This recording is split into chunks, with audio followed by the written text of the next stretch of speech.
a hot topic. Is the topic of moderation. Why is that so hard? Have you thought that before? I just want to have one or two. Why is that so hard? Well, it was hard for me as well. In fact, I have found now, fast forward my life about 9 years into this alcohol-free journey, I've literally found for me, this is a personal journey, is actually easier for me to have none than to have one. And we'll talk about that in this workshop today. I always say I could moderate until I couldn't.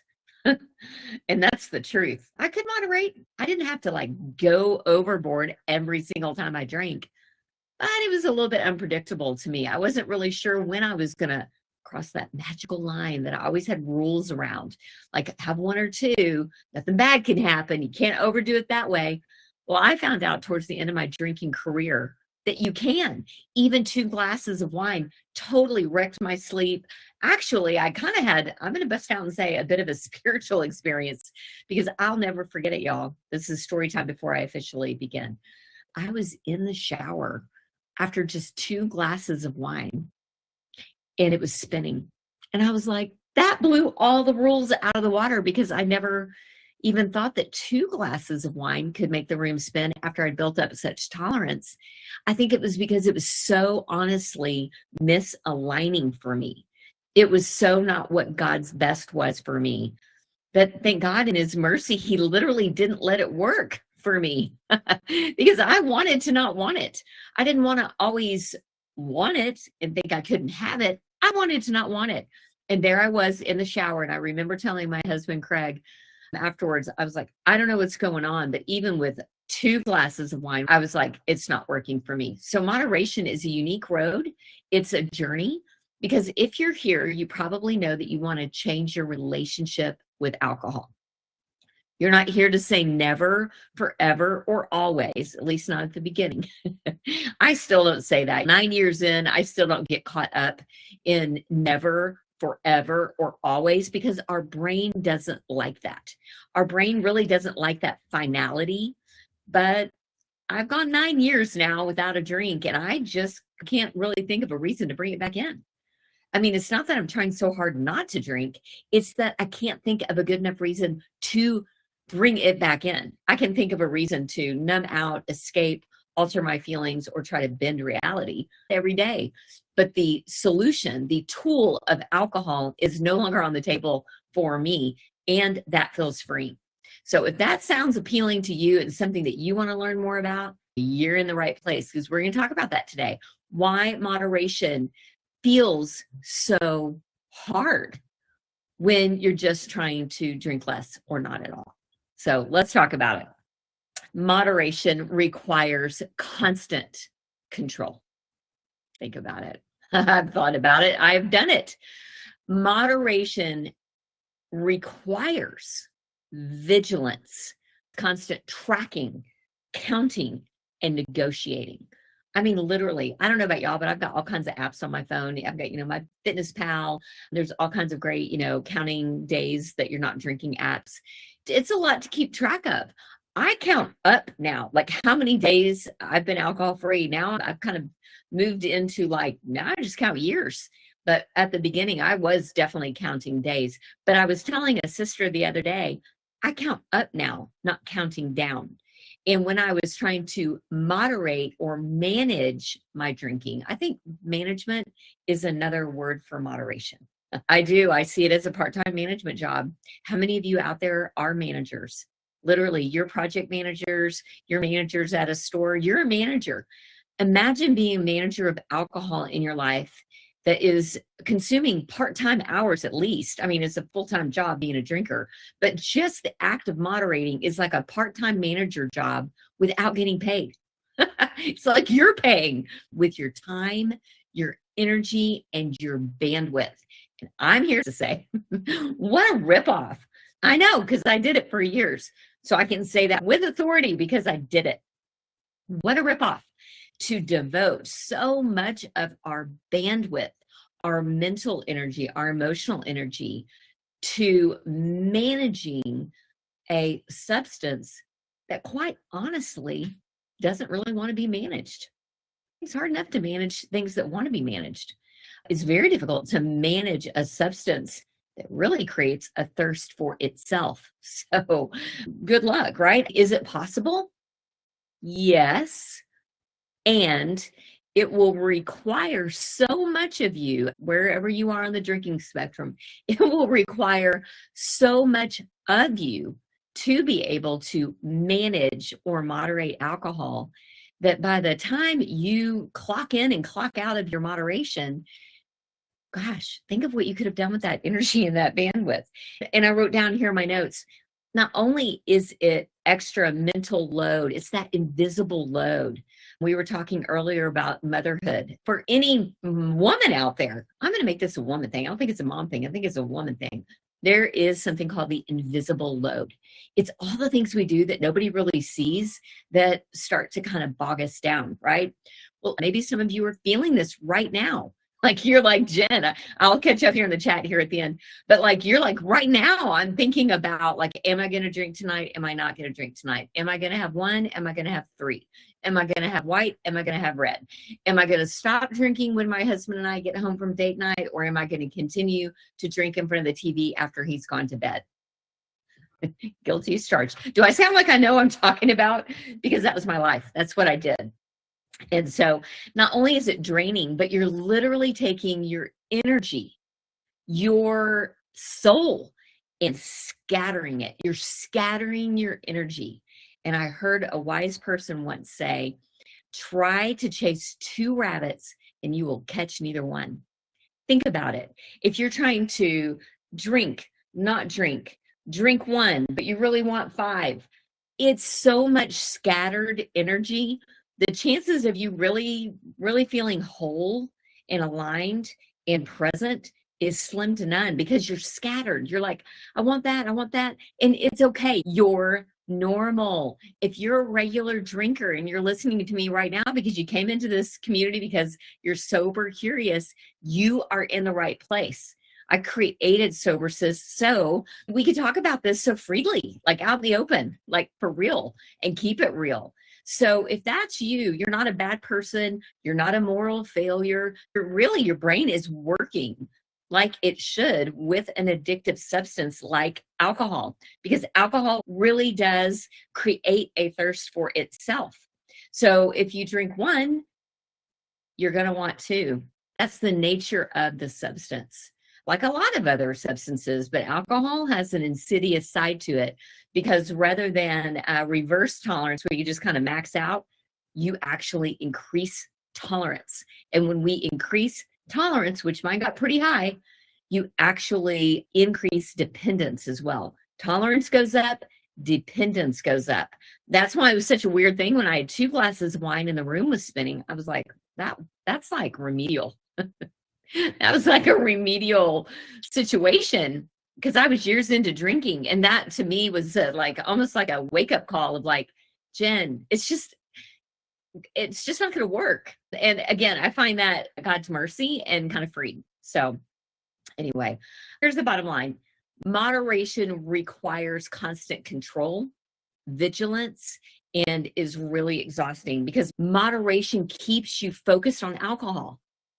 Hello, the very thing you're trying to drink less or not at all, moderation actually keeps alcohol big. It keeps it big in the room. It keeps it big in your life. It keeps it big because if you're constantly negotiating, tracking, counting, looking around, measuring everyone else's speed of drink, should I order another one? All of it. It is actually still controlling you.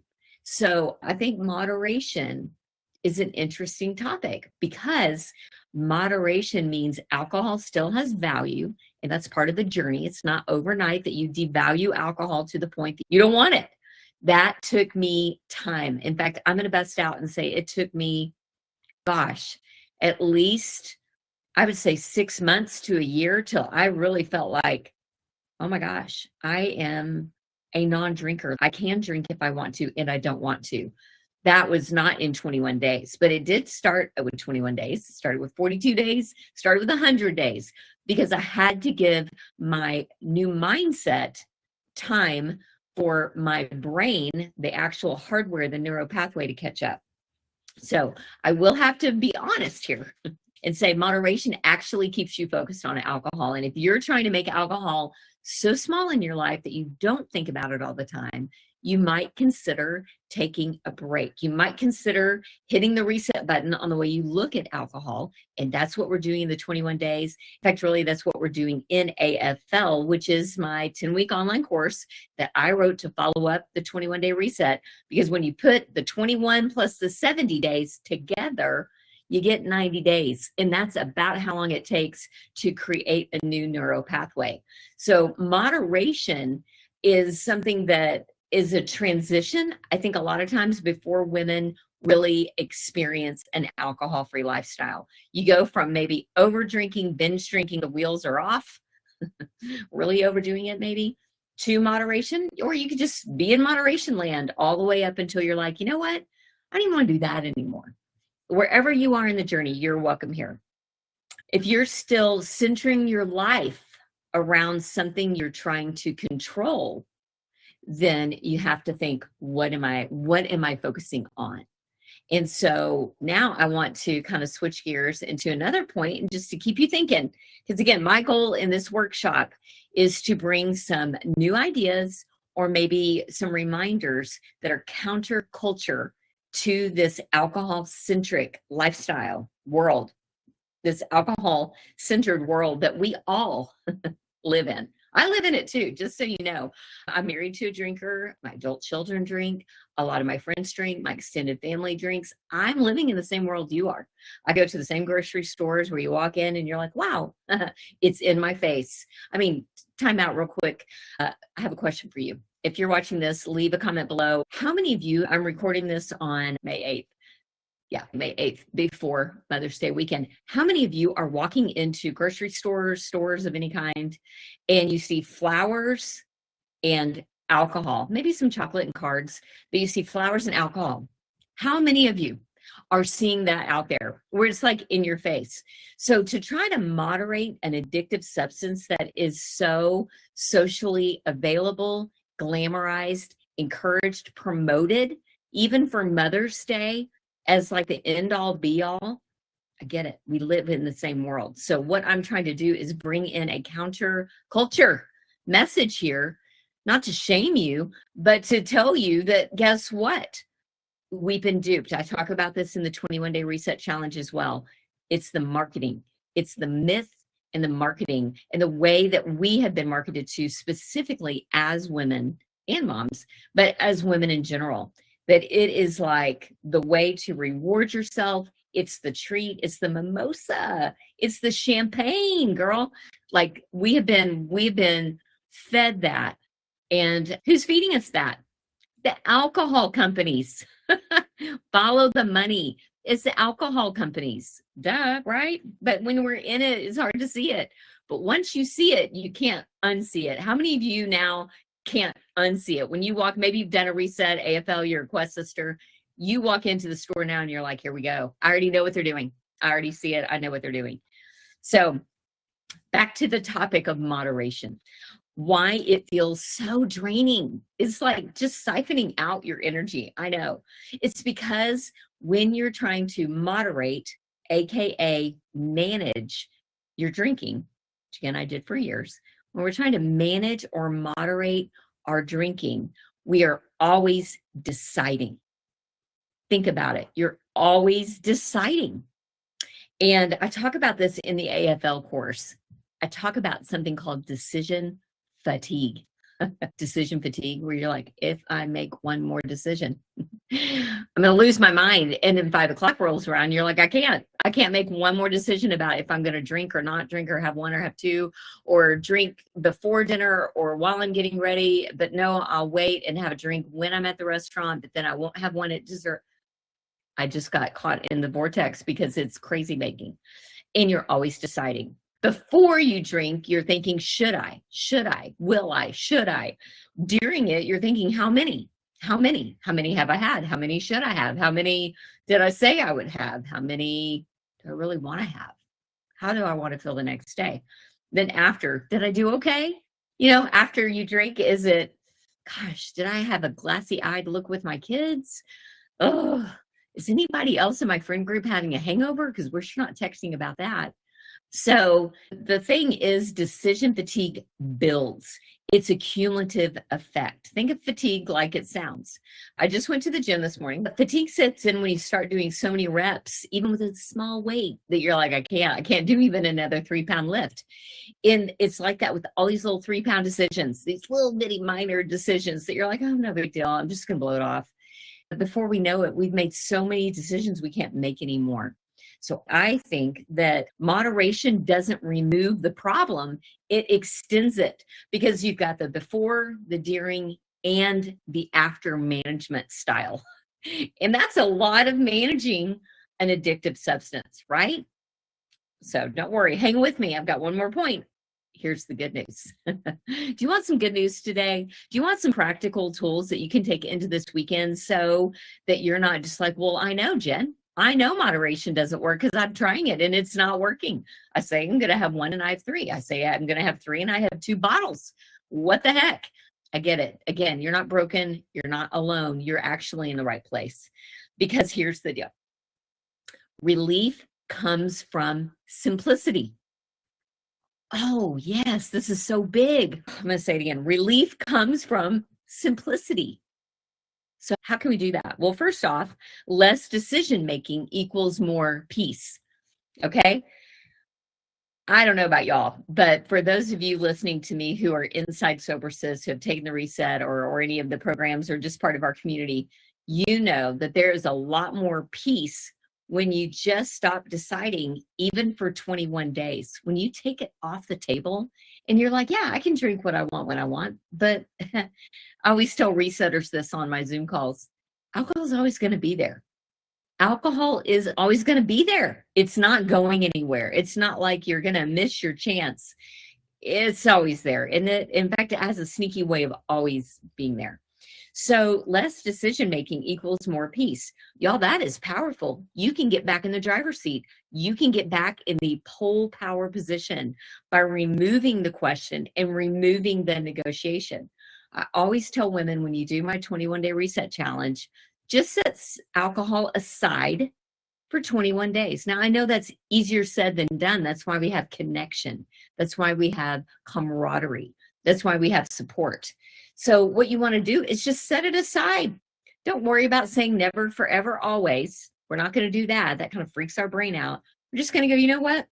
Alcohol, we're in a separation phase. It may end up being a breakup, but for sure we're going to start with a separation, and just set it aside and say, thank you, but no thank you. I've managed you enough. I'm going to manage myself now, my feelings, my thoughts, my other choices. Just take it off the table. And that gives you time. Again, that's why I have kind of a 90-day program, is it gives you time to get rest.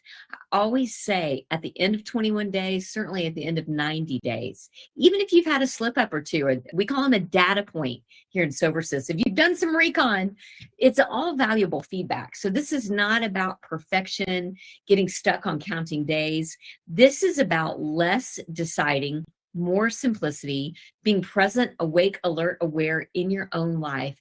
That's what we're trying to do. So if you slip up, don't slide. Just go, well, whoop. They put it in my hand and I drink it.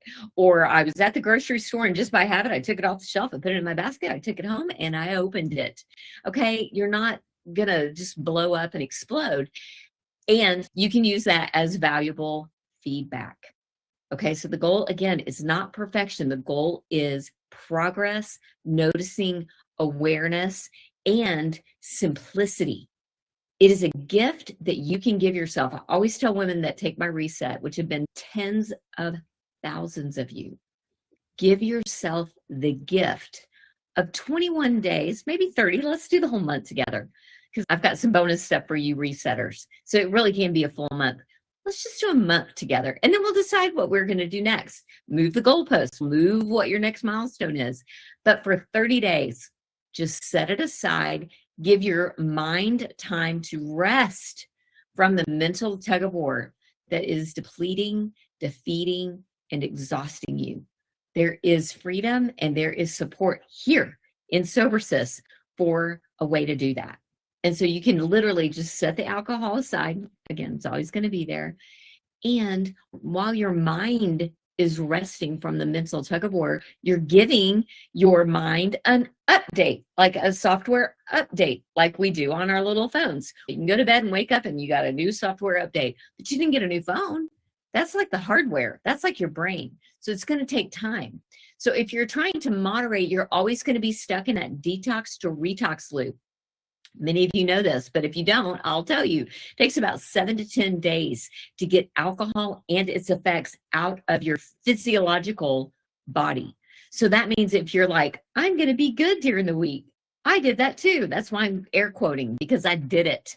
I was like, well, I'm not going to drink Monday through Thursday. I'm going to do yoga. I'm going to drink green juice. I'm going to do all the sober-minded things. And then on the weekend, wheels came off. I mean, I kind of had no rules all 7 days of the week. It was exhausting. And so what I'm saying to you is, even for 21 days, if you just hit the pause button on drinking, you can also hit the pause button on deciding. And in that rest, your sober mind will click in and you will have clarity. I believe it. I know it. I've experienced it. And I've worked with thousands of women who have experienced it too. You get a type of clarity that you can't have when you're managing alcohol. You just can't have it. I can't have it. Nobody can have that kind of clarity when you're managing alcohol and you're thinking about the before, during, and after of drinking. It is a lot. It is a lot of time. So I guess that's what I want to say is moderation keeps your brain focused on alcohol. If you want to make alcohol smaller in your life, devalue to the point that you find yourself not wanting it, got to give yourself time. Got to give yourself a break. You've got to give yourself simplicity and a break from decision fatigue and deciding. If you have not done my 21-day reset challenge, I'm getting on these workshops to educate, to bring value to you. But listen, if you want some more coaching, like I want to give you everything I got. I want to tell you everything I've learned. I can't quite fit it all into 21 days, but I get real close. And then in AFL, which is the next step after the 21 days, it's never about perfection there either. It's not like you graduate from the 21-day reset challenge because you did it perfectly and you checked all the boxes and then you move on to AFL. AFL is really a place because you want more time to practice. But I'm telling you what, if you will give yourself a break from the management and take all of that energy and put it towards becoming the person you really want to be, instead of managing a side of you that you feel friction in cognitive dissonance, you can walk in freedom. You can walk in peace. You really can. Life doesn't get perfect. In fact, life doesn't even always get easier, but it gets better. It gets better. I can attest. I know many of the sisters here can as well. Whatever you do, definitely stay connected. And please know that you're never alone in our sisterhood. Y'all have a good weekend. Bye.